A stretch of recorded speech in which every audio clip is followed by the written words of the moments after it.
Welcome to the Dice Tower, a series of video reviews about board and card games. Here are your hosts, Tom Vasel and Sam Healey.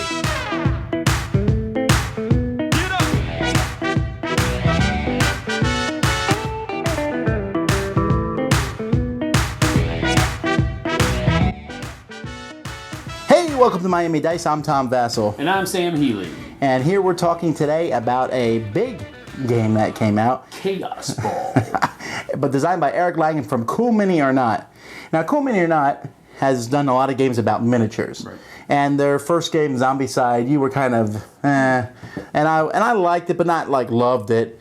And, you know, haven't thought much. But when I heard about this one, I was excited because I've always wanted to play Blood Bowl, but the giant rule book dissuaded me. Right. And I love playing games with miniatures, and I think Eric Lang is a fantastic designer. Yeah. So I had high hopes for this one.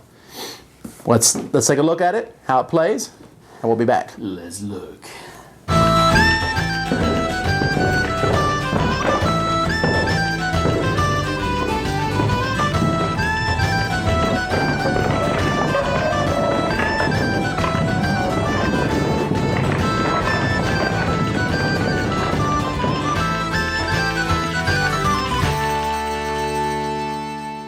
Here is the field that you play Kaosball on. Over here, this is a separate board that is used for keeping score, and each player has a quote-unquote coach, which is just a bust that you'll use to keep track of your team's points. And the game comes with dice, and these dice have all these weird symbols, but they mean nothing. It's just a marker. One of them is used for start player, one is used to see what period of the game it's in. Now I have it set up here for a two-player game, but you can play 3 or 4. When you play 3 or 4, 3 is every man for himself. 4 can be played every man for himself, or what I would recommend, teams, where you'd have 2 adjacent teams going up against 2 other adjacent teams. You have a ball that you're going to be going for in the middle. You have some scoring spots here and around the board, and each player starts with 5 of their characters on the board. Now you have quite a few characters on the board, but you will start with 5. You have ones with round bases, and they are your runners. You have ones with square bases, and those are your bruisers. Players are going to be dealt a handful of 7 cards, and on your turn, you have several options. You can activate one of your figures. You can activate them and move 5 spaces with them.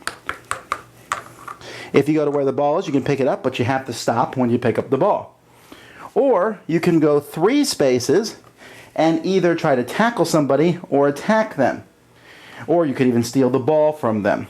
Now, when you attack, steal the ball, or if you're going to attack that person, then you are going to have what the game calls a contest. Each player is going to play a card from their hand face down. Now, there are many special cards in the deck, but there's lots of cards that are marked 1 through 5. And players will play one of those cards face down, and then they'll flip the cards face up. Maybe I played a 5, you played a 2, and I'm trying to tackle you. Players will then look at the stats on their sheet for their team. Each team has a team for handling. That's when you try to steal, tackling, and fighting. So let's say I was trying to tackle you. I'm the demons and you're the ogres. I played a 5, and you played a 2. 2 plus 1 is 3. 5 beats 3, and I win. Maybe you would win. Different things can happen depending on the cards that are played. However, when a card is played, it stays face up in front of you. That card is now considered dead to you. So if I played a 5, for the rest of this quarter, if I play a 5, it's a dead card and I automatically lose. Unless both players play a dead card, in which case you refer to stats. It's also possible that you play things in such a way that there's a tie. In that case, the active player rolls this tie dice. It's the only time this die is rolled, which will add 1 or 2 or subtract 1 or 2. But it has a better chance of hitting, so the chance of a tie being broken in your favor is better for you when you're the active player. Now, when you try to tackle somebody on the board, if he tries to tackle him and he succeeds, he will fall down, and he won't get up until the next quarter. And he drops the ball, and you can go in and get that ball. If he tries to tackle him and he fails, he gets pushed back 1, which is not that big of a deal unless there's someone behind him. Then he would get pushed back and bump in that person, and he would fall down. If you attack somebody, then the winner, whether it's the attacker or the defender, causes hit points to the other person equal to the difference between the totals.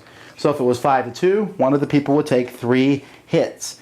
And on these sheets, it shows you the hit points of your runners and the hit points of your bruisers, which are different for the different teams. And if you were trying to steal a ball from someone and you succeed, then you just take the ball from them. Now, if you are killed, then that person is going to take that figure and put it in front of them as a trophy. At the beginning of next quarter, you can bring out a replacement. You can see you have lots of replacements. If you run out of replacements, then you lose the game. I have not yet seen that happen, but it's a good thing there's a lot of extra people involved in the game. Now, players have what is called, they have a zone that's all around them, their kill zone. When someone runs through that as a kill zone, you have a chance to tackle them or attack them. That can only be done once each time someone's activated. So if there's several people you're running by, only the first person can try to tackle you. Now, why are you doing all this tackling and fighting and everything? Well, this ball. If you can get this ball to one of these scoring areas, and you have it there on your turn, you will score points equal to whatever period it is. So they're worth 1 point, 2 point, 3 point, or 4 points. Or you can go stand in the scoring thing that's behind your opponents, and you will score points, 5 points, no matter what period it's in. At the end of halftime, depending on how many players are in a game, the person with the most kills is going to get points. So you can see here in a 2-player game, 6 points. In a 4-player game, whoever has the most kills will get 12 points. And then whoever has the most cheats is going to lose points. Now this needs some explaining. I mentioned that you can do some things in your turn. You can activate somebody, or you can also play a card. There are many different cards in the game. So this one here says Hail Mary play if you only have fewer than 5 figures on the field. Put a non-ringer figure from your bench onto a space and activate it. Or activate a figure doubling his movement. Or put 2 wall tokens on the board. Wall tokens can't be gone through or attacked through. There's another card that lets you put fire on the board. And then there's a lot of cards that are cheating cards. Like this one's a 6. If you play this in combat, there's a good chance you'll win. But it says cheating. And remember, whenever you play a card, those cards go face up in front of you. When you have 9 cards in front of you, every opponent gets one final turn, and then the round ends. The period's over. Each player will look at their cheating cards that they've played, and they will look at the cash, and they can bribe the ref by paying 1 for each cheating card that they've played. But if they don't have that, then they have to roll this die and take fouls equal to the number that is rolled. And at the end of the game, remember, and at halftime, whoever has the most fouls is going to lose points. And that's basically the gist of the game. At the end of the quarter, if you have missing figures, they can come in and stuff goes away, the walls and the fire and things, and everything else keeps going. At the end of halftime, everything's reset, the ball's put in the middle, and scoring's done for kills and cheating. And you keep doing this, and finally, whoever has the most points at the end of the game is the winner. Now that's the base game. In the advanced game, which I highly recommend, each player will also have the ability to add skills. There's a whole pile of skills that come with the game, and you'll take some of these skills out randomly and auction them off. Now these skills are magnets, so they actually stick to the board, and even if you want to play season play, you can put the boards away and the magnets will stick on the board. And each skill has a certain number of points on it. You can see this one here is 1. It's speed trading. Your figures move in extra space. And you have upgrade points, so you can only use 3 points worth of skills a quarter. So this one is 1, but others might be bigger and better. For example, the Hardy here cancels the first damage that's dealt to each of your figures each turn. Or Lucky here is worth 1 or 0. Every time you roll a die, you can re-roll it.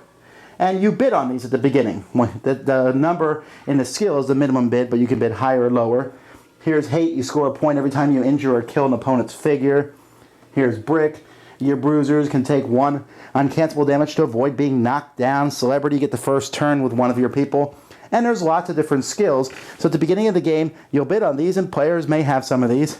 And they have this money that they'll be able to spend. Everyone starts with 12, but you have to make sure you save some of it so that you can pay off the rest whenever you use cheating cards. Now, to be clear, you have 2 different kinds of people in the game. You have your runners and you have your bruisers. This is important because they can both carry the ball, but only runners can score points on those scoring spots. Bruisers are the only people who can attack or tackle other people, or initiate it anyway. And so you have two very different kinds of folks. Well, this game then also, if you play the advanced, you draw a certain number of these ringer cards, and you will use these ringers, and if you auction these off just like the skills, although they usually have a higher price for these, and if you win that person, then you will take their model, and you can substitute that model for one of your people. These models have pentagonal bases, which means that they can be both a ball carrier and they can be a bruiser, which makes them very dangerous, and they have special abilities. For example, Panther. She can't be attacked or tackled when moving enemy kill zones. She's a great person to run with the ball. Macho Libre scores double at the end of a period. Spectre can move through other figures and walls. Pandemonium. He can initiate a contest. Anytime someone fights him or tackles him or does anything, they lose a point. Also, he is a really cool model. Who wants to hurt Pandemonium?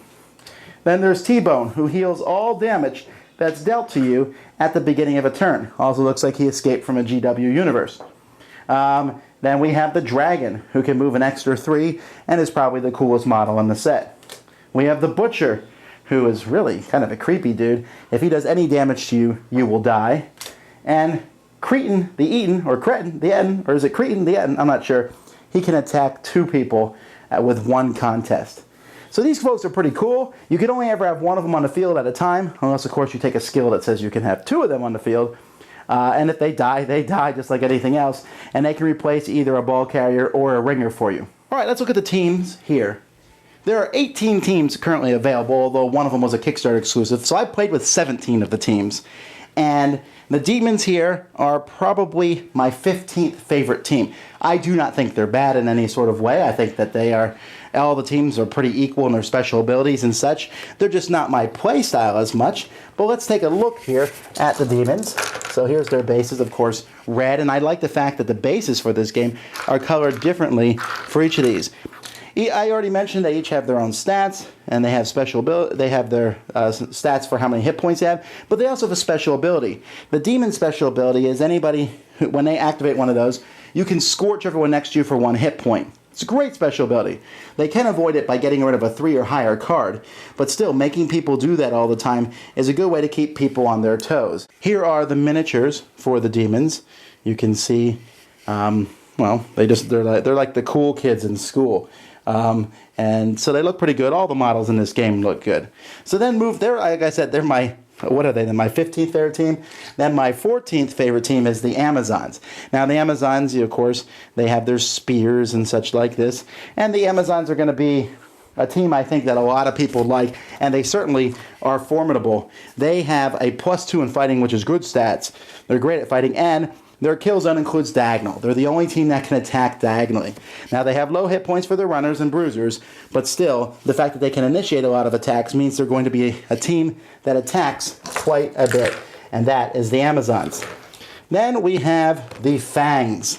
The Fangs are the vampires, of course, and they have good tackling ability, but whenever they attack or tackle, they heal a damage, which is really useful. These guys are strong guys also, with the brown colors here. And so we can take a look at their figures. They look like, the punks from school, Hey, dude, oh, yeah, nothing's good. Emo team. But like I said, I like them. They're probably, they're my 10th favorite team of the 17 teams because of that healing themselves. That's something I personally like to play with a lot.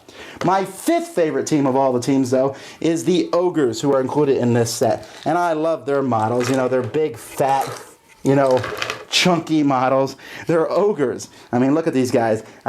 This is the only game I know that has an ogre with a fro. And these guys, he's the runner too. And I love this, the pot bellies and the A shirt there. Come on, dudes. Their special ability is, before you activate, you can stomp a figure, pushing him backwards. If he can't go backwards 1 space, he's knocked down. These guys are bullies. They have +1 tackling. Their other skills aren't that great, although they have 4 hit points, which is good. But anyway, they're my favorite that come with the starter. Now, don't get me wrong. Even though I rank some of the expansion teams more highly than the teams that are in this box, I still think these 4 teams are very well balanced and people will like them. Okay, the first thing I think that we should talk about is the number of players, because it really does make a difference. 2, 3, and 4. Where's your preference there? Well, to date, I've only played it 2 different ways. I've played it 4-player chaos, which is every man for himself, and I've also played it 2-player one-on-one. And so far, 2-player one-on-one is my favorite. I'm persuaded. I'm thinking that I will probably like the Team versus team team. version, the 2-team versus 2-team, better than both. So I don't think I would like it 3-player. I don't really like 3-player games where you're all against each other, because invariably one person has a distinct advantage than the other 3. Well, I liked it with 3. The other 2. I played it all the different ways. I like the team variant. It's good. I'm kind of leaning towards the 2-player, though, because it's so fast. Once you know what you're doing, once both players know what they're doing, it's a really fast game. And so I guess I'll start out by saying I really like this game. Yeah. Really enjoy it. But I know what people are going to ask. They're going to say, is this like Blood Bowl? And the answer is not really. This is more like King of the Hill. Yeah. You know, where you're all in there. Because really, you can ignore the ball if you want to and just go full flood attack. In fact, some of the armies Encourage that, yeah. I would say that in this box, the Amazons should just fight. Yeah, that could be. Maybe. I mean, you could do what you want. Definitely the ninjas. Yeah, and one of the things I didn't mention, besides this, there are 14 other armies or teams that you can bring in. Now, the production values of this are Through the roof. except the cards. Cards could have been better quality. I'm gonna have to sleeve them because they get used so much. Yep. But the miniatures are great. The board is good. The little pieces. The fact that it comes with these 12-sided dice, which have alien markers on them, and you don't need. That's over the top, though. And the little coach busts, Yeah, which are there just for. Well, it's okay though. But they're just score markers, though. It's just over the top. They could have probably lessened the price of the game by, I don't know what, $5. Now, would you paint this if you owned it? If I just had the base that comes with the 4 teams, probably I would probably paint those 4 teams, and then each. You would probably not get every team. You'd probably just get the ones that interested you. Yeah, just the ones that interested me, and maybe I would paint them one by one. There are definitely going to be people that totally just trick this game out and paint their miniatures. No, I think so. They're really good detailed miniatures. They're superb molds. They really did a good job on the miniatures aspect. And I love how they made, for people like me who don't get to paint or don't want to paint, the bases are all different colors. You can instantly look at the board, and also the shapes. I don't have to determine which model's which. Right. Circle or square. Right. And then the ringers are so obvious what they are. Right. That's one thing I would love to see more of. I love to see more ringers and more special abilities. Yeah, they are light on the ringers, and the more you play it, the more. Well, no, there's a ton that are out there. They're coming out? Okay, good. And if you kickstarted it, I think you got 10 extra ringers. Oh, wow. Well, there you have it. You should have kickstarted it. Yep. I'll break the ice on what I don't like about the game. And the thing that I don't like about the game is the rule book. It has a lot of holes in it. There are a lot of situations that come up during the game that just are not addressed in the rule book. Yeah, sometimes they really common things. Yes. For example, last game I played a 2-player game on last night at our gaming night with another fella, and at one point we had 3 different models that were all knocked down in the same area, right in the middle of the board, right where the ball starts. We had 3 models. Now that's addressed. But what if there's only 2 models in the thing, and one of them is standing up and the other one isn't? And at the end of that quarter, that guy stands up. What happens to this guy? That's not answered when there's just one that has been knocked down and stands up. So it's little stuff like that, little details, I guess you could say, that seem to have been overlooked. Now I'll grant that I'm not the best rulebook reader, but both of us looked through the rulebook and we could not find an answer to that question. So I think the rulebook, a FAQ is absolutely necessary. But I think you could. It's not like you can't play the game, though. No, you can't. It's just that it's really easy to play. You'll have to house rule some stuff. Probably. Because the rulebook just doesn't have an answer for it. So I mean, the amount of money they want you to pay for this game, that's something that should have been thought about up front. So I'm just saying that's my one major, minor, almost major nitpick with the game is that I think the rule book is a little light on what it could have had for you. Now here's what I do really like about the game is that it fits a niche that I have all these games back here. Almost none of them fill this. Yeah. I don't have a light, sportsy-ish game that allows combat. Right. The closest one I can think of is the Blood Bowl Team Manager, and that's more of a card game. This lets me take these miniatures, and what I think is fascinating about this is each of these factions has very few differences in a sense. They have one special ability, they have a few different stats, and yet they feel really different. What did you... Okay, well, here's what happened. I was trying to save space, so I put all the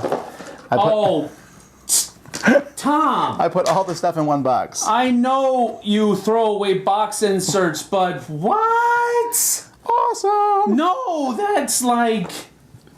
I'm gonna pull out... I did pull out my hair! Alright. Well, anyhow, there's a plethora of rainbow-colored miniatures. Lots of cool teams.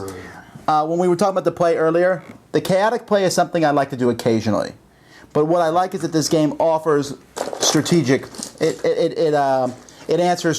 rewards strategic play. Yes, there's luck in the cards you get sometimes. Sometimes you just don't get the cards you need. See, these are the dice that absolutely do nothing for you. But if you play the wall card at the right moment, if you put the fire things at the right spot, if you throw your trash out as the trolls. Okay, I gotta show you this. This is the awesome, cool thing well, I mean, you're gonna say, really? That's your awesome, cool thing? But this is a really cool idea that I thought they really hit it out of the park with. The magnets? Magnetic! Yeah, that is nice. That's just really neat because you don't have to worry about it being knocked off or anything like that. It sticks to your board. That's so cool.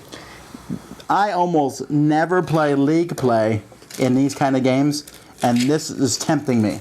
It's tempting me to do a league for this. Yeah, because I could see doing that, and having your guys get better so that you have more active upgrade points and have more special abilities. I'm glad I mentioned that. The advanced game versus basic game, don't even play the basic game. Advanced game is where you gotta go. Don't even play, unless you're like new to board gaming. Yeah. The advanced game, adding the special abilities and the ringers totally changes the game for the better. You realize you're going to mess up your models if you keep them in here. Okay, well, it's just temporarily. Like temporarily. Well, temporary can turn in. Things happen. I would keep this at the forefront of your, I need to take care of this now. Yes, Dad. All right, so final thoughts on the game. Final thoughts on the game. If you like your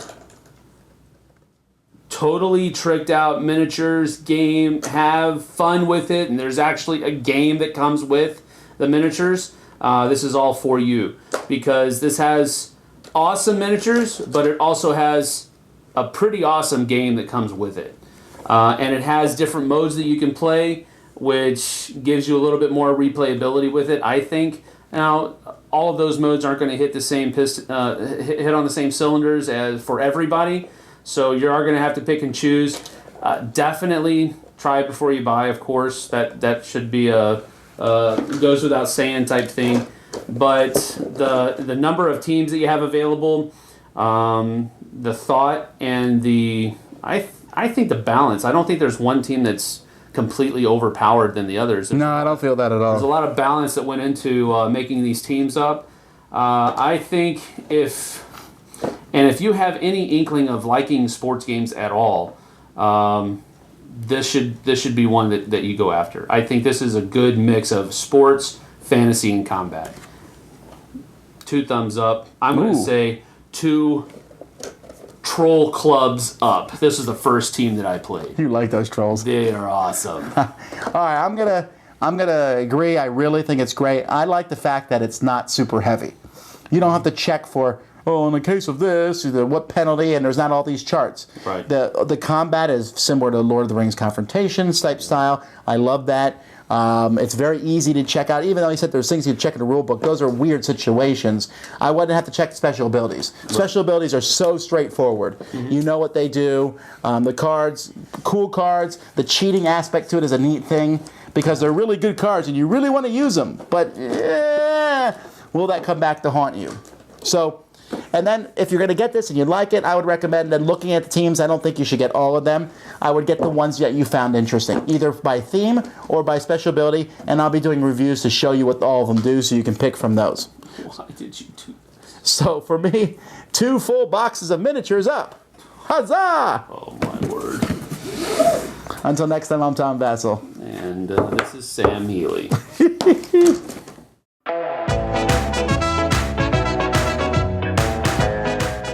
Thanks so much for watching the Dice Tower videos. Find more great videos and reviews as well as our top-rated audio podcast at Dicetower.com. You can also find other great shows at Dicetowernetwork.com. I'm Eric Summerer, and you've been watching The Dice Tower. The Dice Tower is sponsored by Cool Stuff Inc., where you can find great games for great prices. Cool stuff in stock. Check them out at CoolStuffInc.com.